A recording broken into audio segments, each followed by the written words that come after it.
Yo, check. It's Chris in the house, trying to lead you away from heck like a holy little Saint Mouse. Wow. Just wow. Hey, beauty comes in many forms. Are you ready? I'm going to start with a quote. You're not going to start with our intro? Well, I'm just going to lead to the intro. You're crazy. All right, I'm ready when you are. Modern man has become passive in the face of evil. He has so long preached a doctrine of false tolerance, has so long believed that right and wrong were only differences in a point of view, that now, when evil works itself out in practice, he is paralyzed to do anything against it. Archbishop Fulton J. Sheen.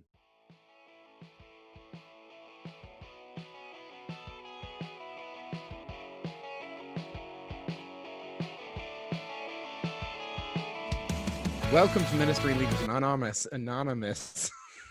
Dang it.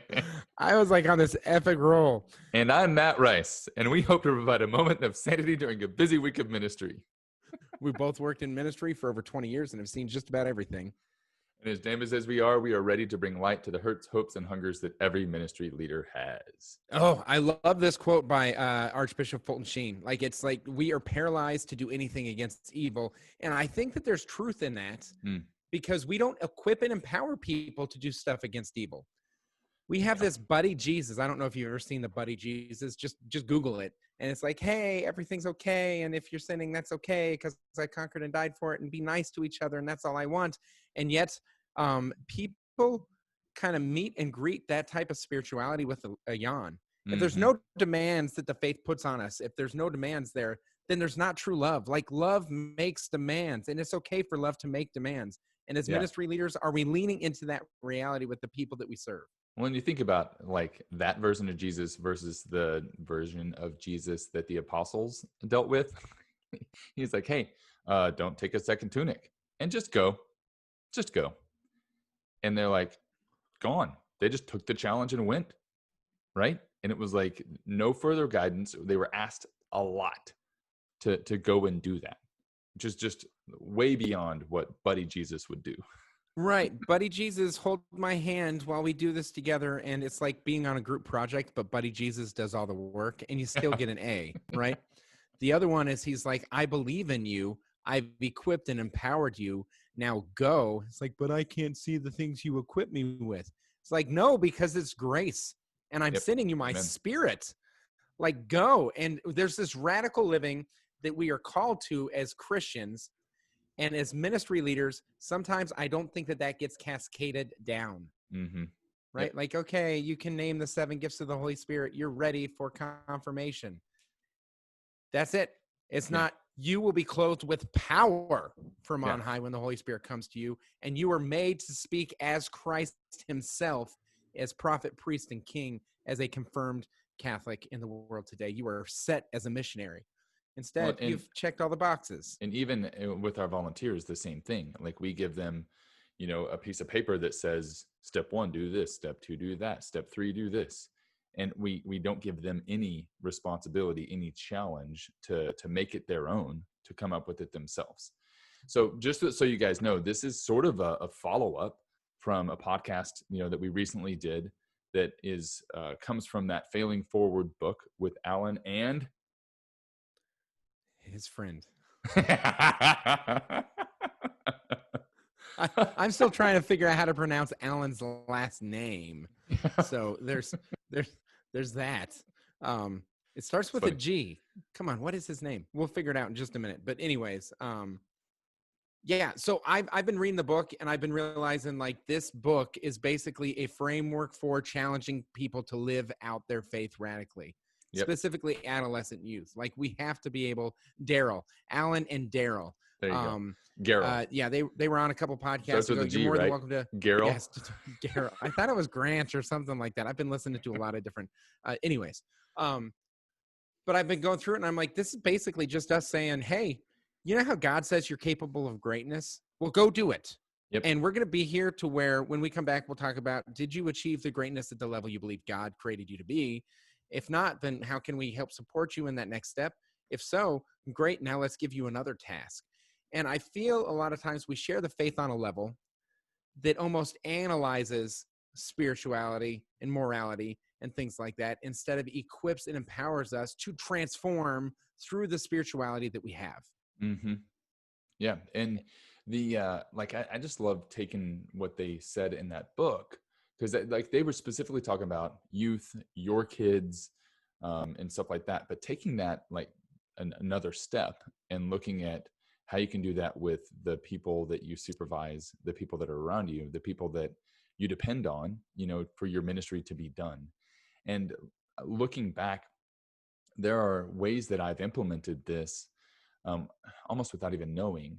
But when I was first starting out in ministry here in Bryan, I had volunteers that I knew, and I knew that I needed to step up and run things, to step up and do things. Yeah. And so I started with small things like, hey, I want you to give the testimony tonight. I want you to give the announcements tonight or whatever. And I'm not like, no further guidance. It's all yours. To building up to, you're running the whole thing. Like this whole thing is yours. Right. And like the creativity that comes from that, there's a video, and maybe I'll post it in this, like a link to it, but there's a video that Alyssa, Sarah, and JP did. It was all about God the Father, and it's called Father Safari. But anyway, it's like JP like took my video camera, or I mean, he may have had one at that time too, and they went all around Bryan College Station recording different things, looking for the Father, looking for God the Father or whatever. And it was hilarious and it was genius. But they only did that because they had the freedom and they had the challenge to go and do it. And so if I had given them something and said, do this, this, this, and that the creativity would not have like happened. Right. So there's a lot that we as church are missing by not challenging the people that we work with to do more. And so that's where the idea is, do we as a church ask too much? Oh, don't have sex before you're married. Oh, that's too big of an ask. The church asks too much. Or do we ask too little? Yep. Right. And that's what I wonder is, as ministry leaders, are we asking too little? Yeah. Right. Like, okay, so if you're struggling with this, let's go, like a lot of people struggle with like pornography. Okay, well, why don't you try and avoid, media after 9 o'clock? Or what if you get rid of your phone? Don't charge your phone in your bedroom, people. Maybe you charge your phone somewhere else and you go on Amazon and buy a $7 regular alarm clock. What if we make more demands? What if you're not sure about, I don't fully understand the faith? Well, how about this? How about we have you teach the parts that you do understand so that you can own those parts? And now if someone were to say to you the pieces that you don't understand, how would you want them to explain it? And now learn it in a way that you would want to receive it. Like, just to challenge them a little bit more than just come to me, I'll give you a meal, and then later on, I won't make any more expectations or demands of you. Well, and even in that first example you gave, instead of telling them what to do, why not ask them to research ways that they can avoid it? Like, hey, like you're having a tough time with this. I'm not going to tell you what to do. You come back to me with some solutions. But I'll journey with you. If you Yeah. need me to journey with, if you need the courage of me being at your side to take that next step. And I've done that with people who have like, I don't know how to deal with this. And I'm like, I'm not qualified. It sounds to me like maybe conversation with a counselor might be helpful. It's like, Chris, I'm too afraid to even make that phone call. Well, what Yeah. if I'm here in the room? I will sit with you while you make the phone call. Here's 3 names that I would recommend. Let's do it. But you are the one that has to make the call. I cannot schedule the appointment for you. Yep. Like, literally, legally, I can't do that. You know what I mean? So yeah. Well, and even empowering that young person who is struggling with, I mean, it could be a young person, it could be anybody struggling with a church teaching, empowering them. Hey, I want you to actually present on this topic, not on the stuff you know. I want you to present on this part that you don't know. Do some research. And if it's in a small enough group, it's something that you're a part of. That's easy for you to be alongside them, and even help prepare them. Okay, give the presentation to me first, or tell me what you found. And then in the small group, even if you need to correct things, as they happen, I think that's perfectly fine. But there may be things that you would have said differently that don't need to be corrected. And then, but you're empowering them, giving them more, asking more of them than just what's easy. And that not asking too little, asking more, making demands actually puts a risk on us as well. Mm-hmm. Because what if we say, okay, I'm going to ask you next week to lead the testimony or to give the talk, and someone says it was boring, or someone else was like, whoa, that was not in line with church teaching. Well, that's okay. I'm emceeing right afterwards. I'm going to say, hey, there was a little bit of a miss there. Just want to clarify that this is not, they were talking about their personal relationship with their earthly father. That's not the same as God the Father. I hope that's clear. But let's again thank David for coming up and sharing. Whatever it is, there might be some cleanup that needs to happen, but that's better than the mediocre living that happens if we are just so reserved in regards to it. Like, let's take risks and empower people to make their faith a verb, not a noun. Yeah. And if you were to take, what Alan and Daryl said and take it a little bit further, I mean, just like not further, just exactly what they were talking about in the book. And like you give someone 20 minutes. Hey, you've got 20 minutes and I need you to cover all 20 minutes. And then they're done in 10. And then they look at you like, what's next? You look at them. I don't know. What's next? Like then they have to like do something for the next 10 minutes. Like, are you willing to risk that in order to form leaders and stretch people? And so let's take it from a volunteer standpoint. You have volunteers and they have a perspective that you do not. Mm-hmm. And God has given them a message. Why? Because they're his children. Like, we have to believe in the way that we minister, we have and empower. We have to believe that God is radically present in them, because that's the truth that we proclaim. And if that's the case, then someone who's like, I'm not really good at giving talks. It's like, well, you've got to figure out a way. If it's not through a talk, it's got to be somehow, because God has given you a message, and the lens of your message is specific to you. No one else sees God the way that you do. No one else knows God the way that you do. And we can all benefit from that perspective. I need you to figure out how to share it. So if it's not a talk, you got 10 minutes to figure out how you're going to do it. Well, I'm going to show this video, play this song, and then have them journal to this question. Excellent. And that comes across as your personality style, but that's your leadership and that's your ownership. But I just, and it's not hand holding. I don't want us to say that right now we're doing too much hand holding. It's that we're not doing enough equipping and empowering. We're not asking enough. We're not making enough demands. And right now in the church, and I'm going to go back to the whole COVID thing, it's a challenge because we're asking too little. And I know it's interesting, with everyone doing ministry from, digital, mass, like Sunday mass, you're not obligated to go. But a lot of churches are having it, right? And the bishops are like, well, you can stay home. The dispensation is there, blah, blah, blah, blah, blah. But what if we said, okay, so you're not comfortable going into a room with 300 people? Go to mass once a week, even if it's a daily mass. Like, get to mass. There's only 25, 50 people at daily mass. You know what I mean? Yep. You can social distance and more than adequately. Well, I'm still not comfortable with that. Well, how are you getting your food? Yeah. Because if you're going to the grocery store, I just want to put this out there. Like, maybe, just maybe, our priorities are a little bit skewed. And I know that there's people with severe health conditions, and I know there's people doing curbside pickup and all these other things. I'm not speaking to those people. I'm speaking to those who have kind of got comfortably numb, and they're like, well, it's been my experience in the Catholic faith the whole entire time. I don't know. I want people to make their faith come alive. And sometimes it's because we're not making big enough demands on them in ministry. And then when things like this come up, they don't know what it means to push themselves to make that a reality, to kind of lean in and surge when it gets difficult. When the going get tough, where are the Catholics? Yeah. And we've said this before, that asking more of people gives them more buy-in. If it pushes them away, like if you've asked them something and they're like, well, I can't do that and I'm out, then that was like, that's actually kind of a good thing too, because they weren't bought into your program enough to do that thing. Now, if you were to go from not asking them anything to asking them to run your entire ministry, like every single week, yeah, I think a normal volunteer would quit.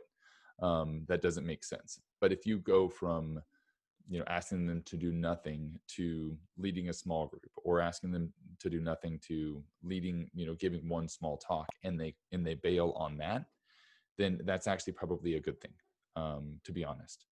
But when you stair step things and get them bigger and bigger, more and more commitment, the people that are working with you are more committed. They're not less. And so in 1 Peter chapter 2, verse 5, it says, you also are like living stones, are being built into a spiritual house to be a holy priesthood, offering spiritual sacrifices acceptable to God through Jesus Christ. It means that ownership piece, like the church is not built of brick and mortar, but yet of living stones. Like you build the church. Not you come and receive from the church. I receive formation. I receive sacraments from the church. It's like, no, like you build up the church. You are a living stone. And do people have that same type of buy-in, that same type of ownership? And what is our role as ministry leaders to help foster that, to help make that a reality, especially in this time where people are scared and afraid. And it seems like the church is in timeout or is on hold. But it's not. Like, we need to make more demands of people. And I don't know the fullness of everyone's community to be able to speak to that, but your ministry, you have some people that you can ask more of. And asking more of isn't like, oh, I'm burdened by it. Because trust me, like sacramental records, I do not enjoy. Mm-hmm. But I have people that really do enjoy that. So making that demand on them is actually a blessing, not a burden to them, and it's okay to be a little bit burdened by the weight of the gospel. Like, it's the greatest news in the world. And if we don't proclaim it, then our lips that God gave us are not being utilized fully. Yep. And that's a burden. We need to be saddled with that reality. Have you ever offered like a stretch challenge to someone and they just knocked it out of the park? Like, can you think of a story? I mean, the answer is yes. We have a couple of teens that we said, hey, take over this session. And I felt inadequate. Like, after they were done, I was like, why do I even go on stage and lead youth ministry? Like, these teens blew me away. So yeah, absolutely. Yeah. And to see them, like when you ask them to step up and do something, they like you've done dramas, I'm sure, before on retreats and stuff like that, and Sure. had teens do them. And you're like, man, I'm giving them a really important part in this retreat, and just kind of having to let go and let them do it, and then just to watch them, knock it out of the park is beautiful. And your volunteers in whatever ministry you work in are in the same boat. They would do the same thing, um, and it's worth the risk. It's a lot of fun to see people step up in ways and use the talent that God has given them, to serve his church, to reach his people.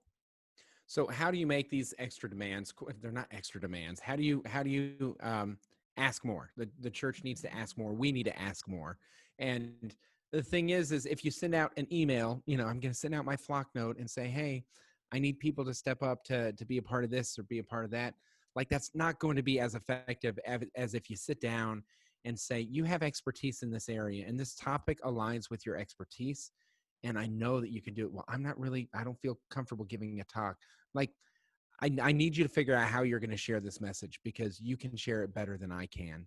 And I feel like God is calling you into this, or whatever it is. Instead of telling people, okay, now today's topic was, the virtue of love. Now go out and love the world. It's like, no, teens, you're going to school tomorrow.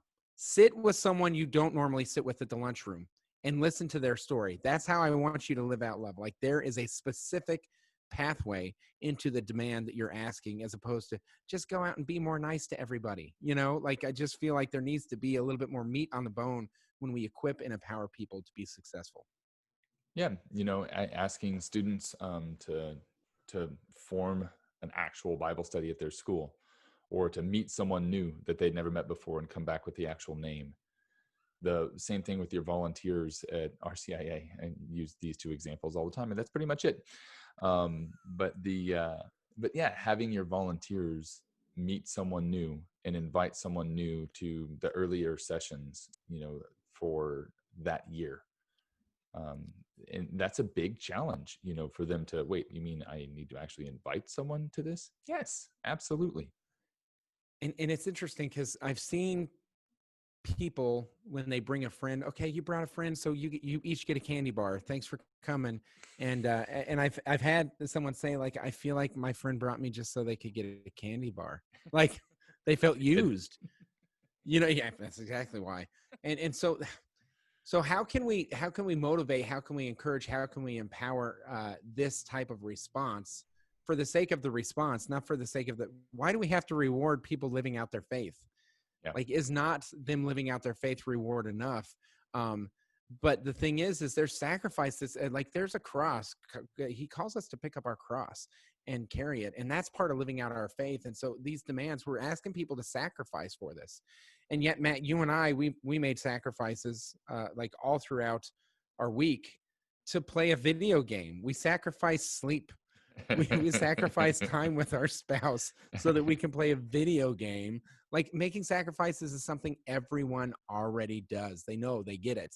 And sometimes it's selfish sacrifices like us with a video game, but other times it's more noble, like a family with a newborn, or family with, like, any children whatsoever. Constant sacrifice, constant, you know. And so other areas of life already make those demands. And sometimes we in ministry aren't as demanding, and the gospel is so much better if we're like, no, this is something you can share, not just something you can hear.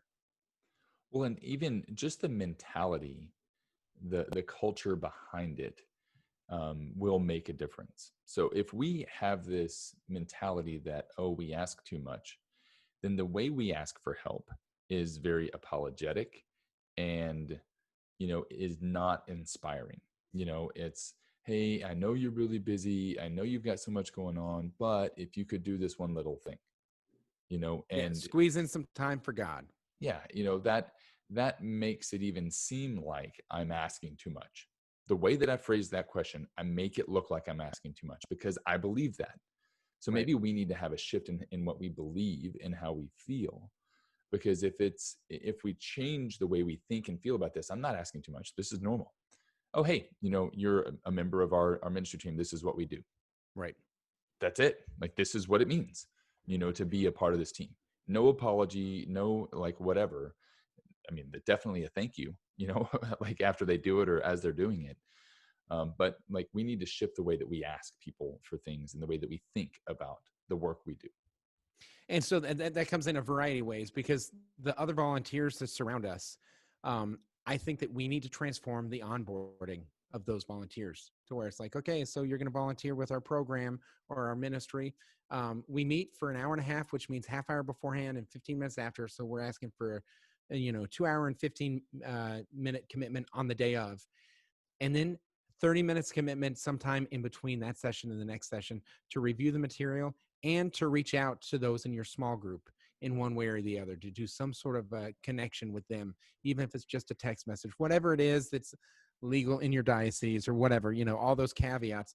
But to be able to have people in the mentality say that my ministry that I volunteer with and I serve with is part of who I am week to week, not just Wednesday night to Wednesday night or Sunday night to Sunday night, whatever it is, to be able to make those demands. Amen. Yeah. Yeah. And shifting, like, even the introductions, like bringing them on into that, is going to take, like, vision casting. Like, why do I want to do this? This sounds like a lot. But Why am I just doing it? look on your social media feed, like the people that are doing weight loss and things like that, like they are advocating big time. They're like, yes, and I gave up everything that tastes good. You know what I mean? Like, I'm on paleo diet, so I'm eating rocks and dirt. And they're like, and this is what it means to be radically committed to this. What People does it mean will to be radically committed to Jesus? people will sacrifice their taste buds, for their weight. And we won't ask them to do anything for God, But God has grace. Like, I mean, weight is a lot of just self-control. All these different things are just self-perseverance and focus. But we have grace coming in, yeah. sacramental grace from our baptism. We have a calling that goes behind it. And yet our demands are less than the latest weight loss craze. It's just I don't like crazy. that. That should make us all uncomfortable a little bit. Like, let's at least be as radical, dynamic, and demanding as Noom or as Paleo or as Whole whatever, 30. Whole 30. Exactly. So, Yeah. yeah. Yeah. If we aren't asking people to, I don't know, to commit, to sacrifice, more than something like that, then why we're not important. You know what I mean? Like, Yeah. So I've been ranting now for like 20 minutes, and I feel bad. Like I'm just like, oh, I'm so passionate about this, and yet I think of volunteers that are just going to be like, well, I don't have time for that, and it's like, well, I still need a small group leader for that group. So okay, Yeah. like it's just so Yeah. so I also ask that we examine ourselves so that we are leaders worth following. Yeah. In what areas do you need to transform your faith from a noun to a verb? What does your prayer life look like? Like I was taking consolation in a reflection the other day. Like they lost Jesus in the temple, like the finding of Jesus in the temple. They left, and then they're like, "Where's Jesus?" And I've had slips in my prayer life to where I'm like, "Oh well, if Mary and Joseph can forget about Jesus for a day, and I forgot to pray yesterday, then maybe I'm not that bad either." You know what I mean?